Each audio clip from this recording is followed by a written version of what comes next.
Kok le memang orang Minang ko baradai.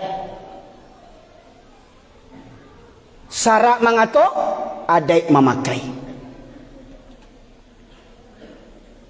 Kecek sara. Terlepas daripada khilafiah perbedaan para ulama yang ambo yakini, walau banyak mazhab mengatakan berpendapat, ambo yakini solat berjamaah hukumnya wajib bagi para laki-laki. Di mana dalil wajibnya? Yang pertama, syarat mengatur surah Al-Baqarah ayat 43, wa aqimus shalah wa atuz zakah warka'u ma'ar rakiin. Ada 3 perintah dalam surah Al-Baqarah ayat 43. Wa aqimus shalah, dirikan solat, hukumnya kita sepakat wajib hukumnya. Wa atuz zakah, tunaikan zakat, kita sepakat wajib hukumnya. Warka'u ma'ar rakiin, cerita tentang orang solat lagi. Warka'u ma'ar rakiin, apa maksudnya? Ruku bersama orang-orang yang ruku. Apa maksudnya? Solat berjamaah hukumnya wajib bagi laki-laki, terutama orang yang balaga mengaku adai santiang jo adai. Jangan balaga jadi nini mama alim ulama cerdik pandai. Kalau nak tiba subuh berjamaah otak gadang. Semestinya di Indonesia ko, bahkan di dunia ko, orang yang paling soleh, orang yang paling takwa semestinya orang Minangkabau. Sebab yang punya falsafah adai bahasa nijo sarak, sarak bahasa nijo kitabullah, sarak mengatur adai memakai. Cuman orang Minang yang punya, orang Arabnya tak punya tu. Santiangnya orang Minangkabau ko, Pak. Santiang orang Minangkabau ko. Nah, terus yang tak sembahyang seminggu sekali tu orang itu. Yang hari-hari hidupnya juanjiang orangnya tu. Betul Ustaz kasana menyebut anjiang, tak perlu diterjemahkan wawaw. Kalau anjiang sebut anjiang Pak. Ya. Dalam Al-Quran disebutkan surat Al-A'raf 176. Famathaluhu kamathalil kalbi. Orang yang lebih cenderung kepada dunia dan menurutkan hawa nafsunya rendah, perumpamaan mereka seperti anjing, kata Allah. Famathaluhu kamathalil kalbi. Tidak perlu dibuat seperti wawaw. Allah katakan anjing, sebut anjing. Jangan awak lebih bersantun, lebih beradab, perlu awak merasa lebih beradab daripada Allah Subhanahu wa taala. Caliak beko di rumah surah Al-A'raf 176. Allah sabut di situ anjing. Orang yang wakatunya habis untuk urusan dunia. Pai baburu talok jauh-jauh, menengah kaji nak talok, sama juanjiang kecil Allah. Maka tak heran kalau ada yang soto juanjiang sampai nak tahu mana orang mana nanjiang, sama jo bantuannya. Masyaallah muslimin. Mohon maaf, sidang jamaah Jumat rahimakumullah. Kaji kau harus sampaikan dia apa? Dia orang Minangko yang bercalik lah banyak makan basi. Basi pakak, basi turiak, basi mada. Kok cerita di rantau nak tangguang orang Minang kok yang paling santiang agamanya. Oh, kami orang Minang nak akan tagadai akidah kami doh. Alun tagadai akidah sembahyang seminggu sekali. Alun tagadai alun pindah agama tu sembahyang seminggu sekali. Alun pindah agama tu juanjiang jo hidup sehari-hari. Kok berang yang punya anjing, kok berang seorang je lah. Kok mati tagang seorang je lah. Bila ketobat lah, bila kesadar je lah. Mujur musaji kok tak ada yang buat anjing. Masyaallah muslimin yang dirahmati oleh Allah. Itu yang pertama. Tauhid. Apa tauhid itu? Segala sesuatu yang dianggap, yang disamakan dengan kedudukan Allah sebagai Tuhan. Yang lebih dicintai, yang lebih ditaati, yang lebih ditakuti. Tempat bergantung yang dianggap bisa mendatangkan rezeki, yang dianggap bisa menahan gunung Merapi. Ya, seperti gunung Merapi di Jawa ada Mbah Marijan, katanya penjaga kunci pintu gunung Merapi. Di gunung Merapi kok siapa kuncinya di bagian datuk siapa macam kuncinya tu. Masyaallah muslimin segadang kuncinya tu. Menganggap bisa menghindarkan bencana. Itu semuanya tauhid. Dukun-dukun itu tauhid tu. Santiang lo dukun tu taunya pitih orang hilang di mata saleknya, tahu dukun tu, setan dukun tu. Masyaallah muslimin. Oh bahas pegale kadai balabo pajang foto tuanku saliyah sanak mu di Pariaman, setan tu. Masyaallah muslimin. Tauhid. Bahkan mungkin foto Tuanku Salih lebih bisa mendatangkan rezeki. Kalau boleh memajang foto, tunggu foto Yesus awak pajang leh. Yesus tu kan Nabi tu. Ha? Walau yang disalib itu bukan Yesus yang sebenarnya, bukan Nabi Isa yang sebenarnya. Masyaallah muslimin, kau kaji yang harus disampaikan. Kareh memang karena apa? Banyak orang Islam lah kareh, hatinya lebih kareh pada batu leh. Kemudian yang kedua masyaallah muslimin, Tuhan yang batil, sesat dan menyesatkan adalah al-alihah. Allah tegaskan dalam surat Al-Furqan surat ke-25 ayat 43. A'udzubillahi minasyaitonirrajim. Afara'aita man ittakhadha ilahahu hawahu afa anta takunu alaihi wakila.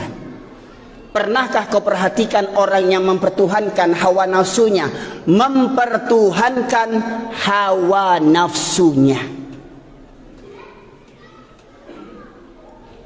Malam pak di waktu subuh jago solat kamu saji, atau tidur di rumah, atau solat di rumah? Oh dek dingin di Sungai Puako, dingin di Pariaman, yalah angin. Masyaallah muslimin yang dirahmati oleh Allah.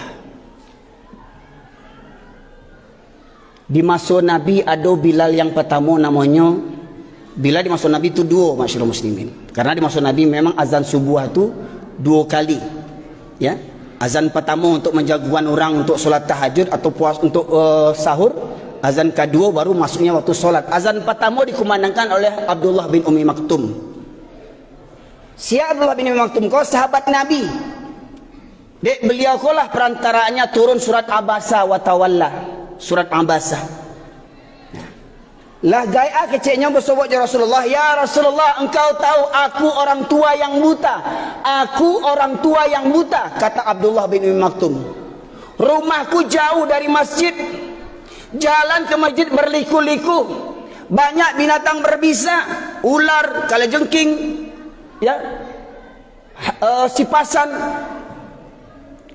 Tidak ada orang yang senantiasa menuntunku ke masjid. Ya Rasulullah, bolehkah aku sholat di rumahku? Orang buta gaek, rumah jauh, tidak ada onda, tidak ada sepeda, tidak ada ojek. Batanya meminta ke Rasulullah, ya Rasulullah, bolehkah aku sholat di rumahku? Kecik Rasulullah, apakah kau mendengar seruan azan? Dengar ya Rasulullah. Tidak ada keringanan bagimu untuk sholat di rumahmu. Dun sana ambo, yang orang Minangkabau, yang keciknya orang Baradai, orang gaek buta meminta ke Nabi untuk keringanan solat di rumah.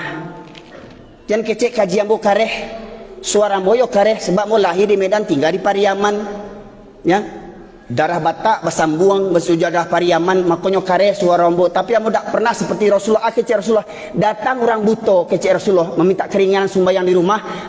Kecek Rasulullah, apakah kau mendengar suara azan? Dengar Rasulullah. Tidak ada keringanan bagimu untuk solat di rumahmu.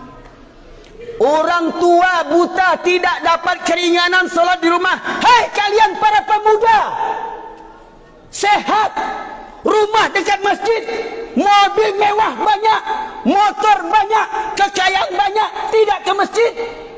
Kau lebih buta daripada Abdullah bin Ummi Maktum. Rumah bertetangga dengan masjid, kalau istilah orang tinggal mulumpe, dia boleh tiba di masjid. Indak jo barang kek leh. Di riwayat yang lain Rasulullah menegaskan, aku ingin. Memang Rasulullah berkeinginan, belum dilakukannya, tapi beliau ingin. Apa keinginan beliau? Aku tunjuk salah seorang menjadi imam. Kumandangan qomat, aku tunjuk salah seorang menjadi imam. Dan aku ingin berkeliling kampung sembari membawa kayu bakar. Apabila aku dapati ada laki-laki yang sehat, balik, berakal, masih berada di rumah, sementara masjid telah mengumandangkan qomatnya, mereka masih berada di rumah, aku bakar rumah mereka. Kok nyampang idui awak di masa Rasulullah, baar rumah awak kini. Kok ingiaknya ialah lagi ke surau, kok ayahnya lagi ke surau, anak mudanya, anak lajangnya. Hei pemuda, di mana kalian waktu subuh? Demi pacar namuah pai bajawah-jawah bau hujan-hujan demi pacarnya. Demi Allah, Main game talok sampai malaki subuh. Masuk waktu subuh pulang pai lalok, bukan pai sembahyang. Abdullah bin Umi Maktum orang gaek nan buto, ndak dapat keringanan solat di rumah. Siawak. Maka benarlah kata Rasulullah, dua solat yang berat bagi orang munafik. Mengaku-ngaku Islam, mengaku-ngaku cinta Allah, cinta Nabi, cinta kitab Al-Quran, tapi berat mendatangi solat Isya dan subuh berjamaah. Siapa yang tidak mendatangi solat Isya dan subuh berjamaah, kata Rasulullah, orang munafik. Maka koreksi diri masing-masing. Subuh tadi di mana kita solat? Setiap subuh di mana kita solat? Setiap Isya di mana kita solat? Kalau kita sering meninggalkan masjid ketika subuh dan Isya, ketahuilah ternyata tampang kita ni yang sok soleh, yang sok alim, sok orang Islam KTP, ternyata orang munafik, kata Rasulullah. Maka kalau ingin melihat orang Islam hari-hari, lihat di waktu solat Jumat, keluar orang Islam sadonyo ko. Yang sembahyang seminggu sekali keluar, yang ke musajid seminggu sekali keluar. Tapi kalau ingin mencari orang beriman, cari waktu subuh. Siapa yang rutin mendatangi solat subuh berjamaah di masjid ataupun di musola, di surau, itulah orang yang beriman. Innama ya'muru masajidallahi man amana billahi wal yaumil akhir. Mohon maaf, masyaallah muslimin, ayang wak panggaan. Oh, Allah hadiah kekayaan, rumah megah, rumah mewah, kadai banyak di Au Kuniang. Korun lebih kaya pada awak, tahu diuntung lah awak, tahu diuntung awak, korun lebih kaya pada awak le. Oh, pangkat tinggi, dihormati, disegani. Tahu diuntung awak, Firaun lebih tinggi pangkatnya, tahu diuntung awak. Ana awak panggaan. Allah memanggil Allahu Akbar, Allahu Akbar. Allah Maha Besar. Tidak ada urusan yang lebih besar daripada urusan menyahut seruan Allah Subhanahu wa taala. Sidang jamaah Jumat rahimakumullah, kok diturui kaji ko panjang, kaji ko sebenarnya bisa sampai asar khutbah Jumat ko. Tapi dek waktu Jumat ko banyak jamaah yang menggerutu, kok ustaz ko ndak sunnah ko panjang mana khutbahnya. Kalau untuk kaji taunya sunnah. Menggerutunya panjang mana khutbah, untuk kaji taunya sunnah. Ya. Dah datang seminggu sekali tahu lo sunnahnya itu. Masyaallah muslimin. Maka karena waktu yang singkat ini, hanya dua yang baru bisa saya sampaikan dari sekian banyak Tuhan yang batil selain daripada Allah. Fa'tabiru albab la'allakum turhamun.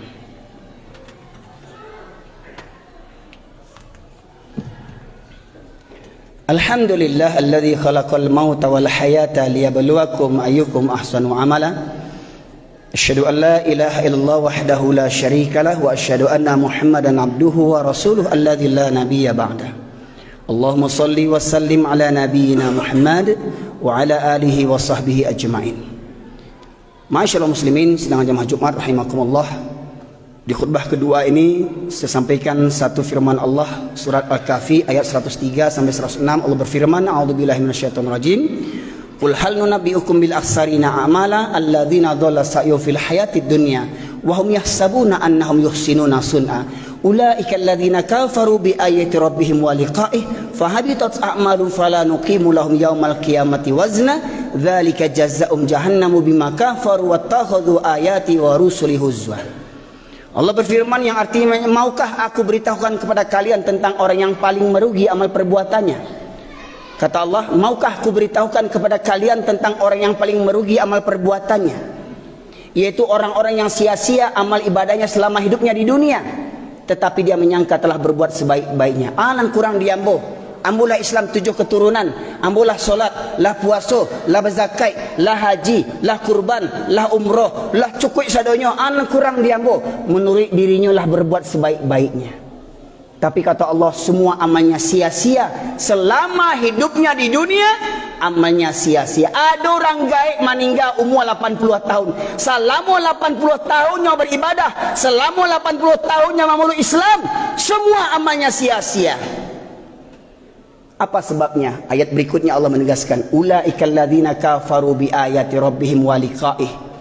Mereka itu orang-orang yang ingkar kepada ayat-ayat Allah dan ingkar terhadap perjumpaan terhadap Allah Subhanahu wa taala. Apa contoh ingkar ini? Lah tahu di kampung awak di masjid surau ada wirid pengajian, ndak tiba, ingkar. Di masjid awak kau mungkin ada wirid seminggu sekali paling tidak. Baran yang tiba, sia yang tiba. Orang yang acok nak tiba, orang yang ingkar. Merasa sudah pede, sudah yakin pahalanya sudah banyak dikumpulkannya. Beragama menurut seleranya masing-masing, pandai menyalah-nyalahkan orang lain, pandai menyesat-nyesatkan orang lain, merasa lebih baik dibandingkan orang lain, seakan-akan surga sudah di kapling-kaplingnya sendiri, hanya untuk kelompoknya sendiri. Oh, ambolah berjanggui, anak kurang janggui, ambolah panjang, ambolah berjubah, anak kurang lain, langsung kau ajian kurang lain. Menurut dirinya, dia telah berbuat sebaik-baiknya.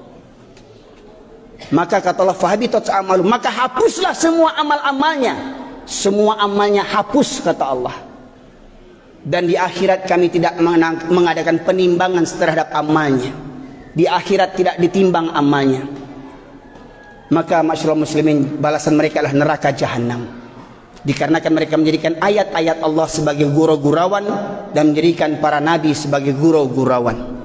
Maka harapan hamba semoga masyaallah muslimin dalam khutbah Jumat yang singkat ini dan lewat waktunya sedikit, semoga para jemaah bisa bersabar untuk mengambil hikmah daripada khutbah yang bersampaikan kini kau, untuk kita mengevaluasi, memperbaharui iman dan takwa kita. Benarkah kita hanya bertuhankan kepada Allah Subhanahu wa taala? Semoga kiranya kita yang hadir semua hari ini adalah orang-orang yang diterimakan taubatnya oleh Allah Subhanahu wa taala. Semoga kita semuanya hari ini orang-orang yang dilunakkan hatinya untuk tunduk patuh kepada Allah Subhanahu wa taala. Semoga kita yang hadir pada kesempatan kali ini senantiasa dirahmati oleh Allah sampai akhir hayat kita. Maka marilah syukuri nikmat ini dengan senantiasa tunduk patuh kepada Allah Subhanahu wa taala. Jangan campakkan rahmat Allah, jangan campakkan hidayah Allah, untuk kita senantiasa tunduk patuh kepada Allah Subhanahu wa taala. Maka saya menghimbau kepada para dunsanak sekalian, orang yang baradai, dunsana ambo orang yang baradai, nini mama alim ulama cerdik pandai jo nanak kemanakan, mari babaliak kita ke surau, babaliak ke surau, ramian surau, ramian surau. Itulah kekuatan umat Islam. Innallaha malaikatahu yusalluna 'alan nabi ya ayyuhalladzina amanu shallu wa sallimu taslima.